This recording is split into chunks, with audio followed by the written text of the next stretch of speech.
guys, here I am at Neros farm again. Once again, doing the cleaning of the many leaves of the mango trees that fell down. Ayan po. General cleaning na naman po ang nangyayari ngayon. Never ending po ang paglilinis. Ayan po. Ayan po, i-flex natin mamaya, tinanggalingan ka ng walis. Ayan, para malinis ang farm. Hindi walang walang bahid na dumi. Ay nako, bahid na dumi ah. Okay? Ayan po. Kahit namin masakit ang likod, sige pa rin. Exercise.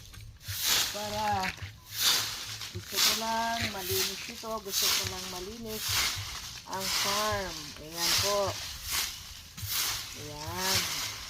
Ito ang pinagbibitihan ko ngayon pag wala akong cooperative activities. Ayan ngayon. Ang pinagbibitihan ko ang magwalis. Wow.